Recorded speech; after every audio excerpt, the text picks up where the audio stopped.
Um quadro de destruição e de catástrofe num conflito que dura quase 6 meses. Um quadro de emergência que é agravado pela falta de recursos básicos. Um quadro que inclui uma das armas de guerra mais antigas e vergonhosas da humanidade: a fome. Eu sou a Aline Pellegrini e esse é o Durma Com Essa, o podcast de notícias do Nexo.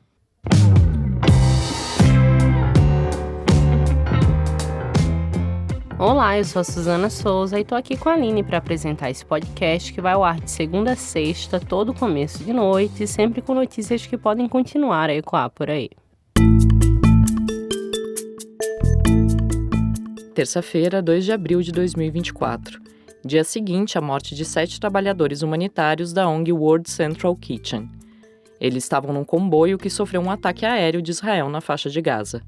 Os funcionários da organização trabalhavam no local com a distribuição de refeições para a população do território, que sofre com a fome desde que o governo israelense impôs um cerco total à região, dificultando a entrada de ajuda humanitária. Os funcionários mortos eram originários dos Estados Unidos, Austrália, Polônia e Reino Unido. A organização de caridade, criada pelo chefe espanhol José Andrés, disse que avisou os militares israelenses sobre o deslocamento dos trabalhadores humanitários. Poucas horas antes do ataque, eles haviam descarregado 100 toneladas de alimentos no norte da faixa de Gaza, região mais arrasada do território. O primeiro-ministro israelense comentou o ataque nesta terça-feira. Benjamin Netanyahu disse em vídeo que aconteceu, abre-aspas, um acidente com nossas forças que sem intenção atingiu pessoas inocentes na faixa de Gaza. Isso acontece em tempos de guerra. Fecha aspas. לצערנו, ביממה האחרונה היה מקרה טרגי של פגיעה לא מכוונת של כוחותינו באנשים חפים מפשע ברצועת עזה.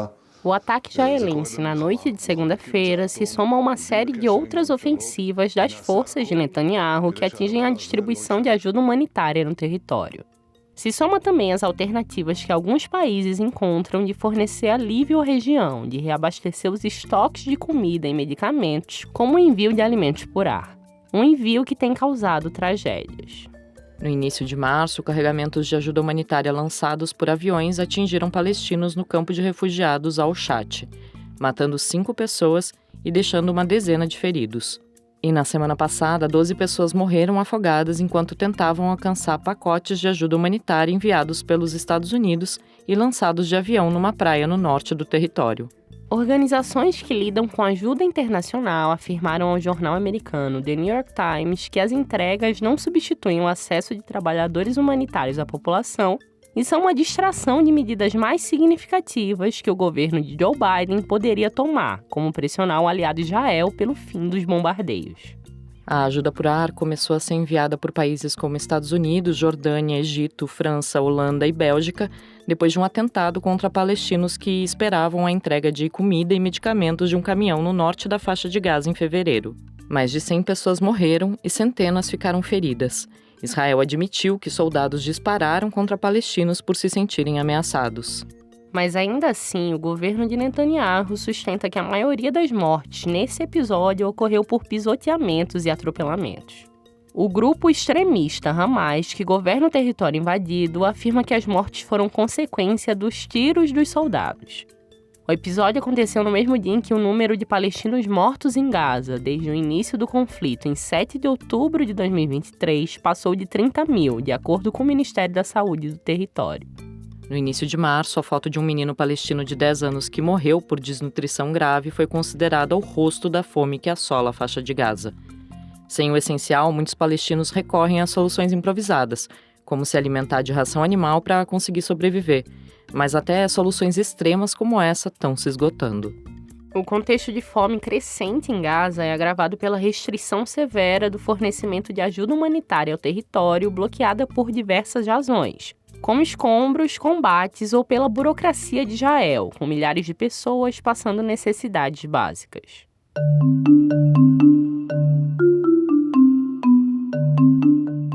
Um relatório da IPC, a Classificação Integrada de Fases de Segurança Alimentar, uma iniciativa composta por organizações governamentais, ONGs e agências da ONU, retrata a gravidade da situação no território.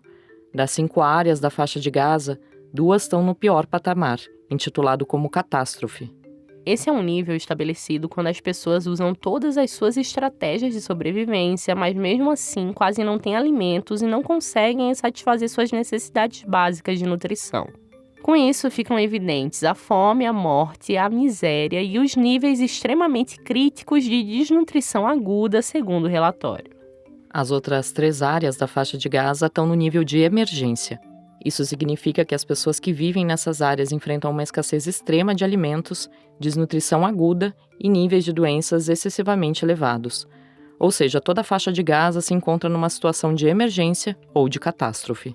A escassez de alimentos, que já era uma realidade do território mesmo antes da guerra, é agravada pela paralisação da indústria agrícola na faixa de Gaza, que foi ou destroçada ou abandonada por causa do conflito contra Israel. Segundo as Nações Unidas, mais da metade das terras usadas para a agricultura foi arruinada. Os representantes da ONU destacaram que, com os bombardeios israelenses e a proibição da entrada de recursos como água e combustível para geradores, obter comida por meio da agricultura e da pesca se tornou praticamente impossível em Gaza. A organização também diz que o volume de ajuda humanitária caiu pela metade em fevereiro na comparação com janeiro, quando já era insuficiente.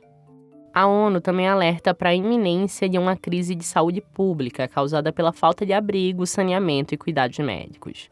Além disso, contribui para o quadro de emergência e catástrofe as acusações de Israel de que 12 funcionários dos 13.000 da Agência da ONU para Refugiados Palestinos participaram da ofensiva de 7 de outubro, quando Hamas atacou Israel, deixando cerca de 1.200 mortos e sequestrando aproximadamente 250 pessoas. As alegações são investigadas e a agência nega cumplicidade com um grupo extremista. A agência da ONU acusada por Israel é subordinada diretamente à Assembleia Geral das Nações Unidas e presta ajuda a cerca de 6 milhões de refugiados palestinos espalhados pelo Oriente Médio. Gerencia escolas, clínicas de saúde, projetos de infraestrutura e programas sociais em campos de refugiados. Essa agência é o principal pilar das operações de fornecimento de ajuda humanitária, como alimento, água e medicamentos, para a faixa de Gaza. As instalações da instituição, como escolas e clínicas de saúde, estão servindo de abrigo para milhares de palestinos. A agência funciona com doações voluntárias de países membros da ONU, instituições e organizações. Mas depois das acusações do governo Netanyahu, diversos países anunciaram um corte de financiamento da agência, colocando as operações dela em risco. Alguns voltaram a financiar a organização depois de algumas semanas, mas nem todos. Para as Nações Unidas, Israel mata de fome os palestinos em Gaza intencionalmente. E os piores medos em relação à fome no território palestino são hoje uma realidade. O alerta foi feito após hospitais da região registrarem pelo menos 10 mortes de crianças por desnutrição no número oficial que as agências da ONU dizem estar subestimado. O governo israelense nega as acusações e afirma que a organização é responsável por não conseguir entregar mantimentos aos civis. Num ensaio publicado em 22 de março pela revista americana Foreign Affairs, 5 autores, entre eles 3 ex-secretários da Agricultura dos Estados Unidos, dizem que as guerras são motores centrais para a fome no mundo. Essa ligação entre confrontos e a fome decorre de um método de transformar os alimentos em armas. Isso acontece, segundo os autores, pela perturbação ou ameaça de perturbação do abastecimento alimentar de uma população, da destruição de explorações agrícolas, da manipulação do abastecimento alimentar e do uso de cercos e bloqueios calibrados para matar de fome os civis presos dentro de um território. Abre aspas para o texto.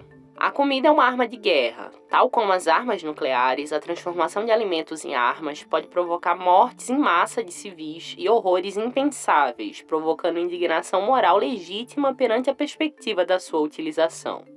Os autores citam a situação atual na faixa de Gaza como um exemplo disso. A ofensiva israelense contra o comboio da World Central Kitchen fez instituições de caridade anunciarem nesta terça-feira a suspensão das ações na faixa de Gaza para proteger seus trabalhadores. Com a interrupção dos serviços, a situação no território tende a ficar ainda pior. O Durham com essa volta já. Na televisão, a apresentadora anuncia: mulher é fuzilada por agentes da ditadura. Era 1972, e nessa época, a notícia não era tão surpreendente assim. Mas uma menina que estava assistindo levou um susto. O nome da vítima era Sônia Maria Sampaio Além. O nome da mãe dela. Mas a mãe estava ali do lado vendo TV e levando susto junto com ela. Como é possível? Eu sou o Vitor Hugo Brandalize e no episódio dessa semana do podcast Rádio Novela Apresenta, eu conto a história de duas mulheres com trajetórias opostas que um dia se cruzaram. A guerrilheira e a dona de casa.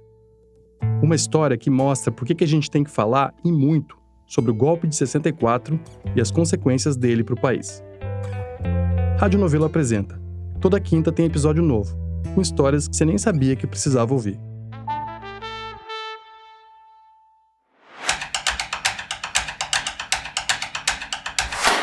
Os primeiros meses de 2024 foram marcados por altas inéditas do ouro.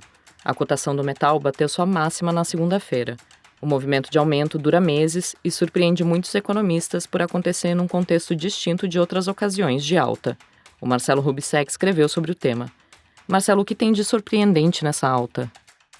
Bom, o ouro tem algumas características muito específicas que diferenciam ele dos outros produtos.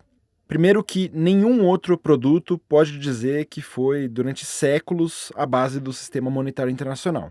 Mas tem outras características importantes também, como o fato de ser um metal muito durável, de ter um lastro físico, de ter uma oferta limitada. Enfim, tudo isso faz com que o ouro seja visto normalmente como um ativo de segurança. E por isso é comum que ele seja mais procurado em tempos de turbulência. Se a inflação está alta, se tem alguma crise no horizonte, o ouro sobe. E lembrando que esse metal não rende juros ou dividendos. Então, quando as taxas de juros estão baixas no mundo, isso costuma dar um apelo extra para o ouro. Mas nesse momento, o cenário não parece muito bater com essas coisas. A inflação no mundo está caindo, tinha uma expectativa de recessão em países desenvolvidos, mas ela não se concretizou, e os juros continuam altos nos Estados Unidos e na Europa. Por isso, essa alta do ouro agora pegou muitos economistas de surpresa.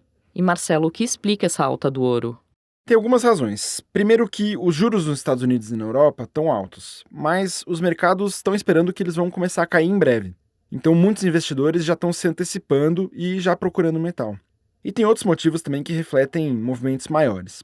Um deles é o fato de que os bancos centrais de países emergentes e em desenvolvimento estão comprando ouro em quantidades muito altas. E isso seria um reflexo da possibilidade, que está sendo muito discutida no mundo todo nos últimos anos, de que o dólar está perdendo sua hegemonia como moeda central do sistema monetário global. Outro motivo é que os Estados Unidos conseguiram evitar uma recessão, mas a China está passando por uma crise importante. Então tem muita demanda de chineses por ouro, o que está também ajudando a impulsionar o preço. Fora que não é como se o mundo tivesse exatamente estável, né? A gente não pode esquecer que tem duas guerras importantes acontecendo, com muita tensão geopolítica, e ainda as eleições americanas no horizonte. Então tudo isso estaria afetando o preço do ouro. O texto do Marcelo você lê no nexojornal.com.br. Do uso da fome como arma de guerra, a alta do ouro, durma com essa. Com roteiro, produção e apresentação de Aline Pellegrini, apresentação e edição de texto de Suzana Souza, participação de Marcelo Rubissek, produção de arte de Mariana Simonetti e edição de áudio de Pedro Pastoriz, termina aqui mais um Durma com Essa. Amanhã tem mais. Até!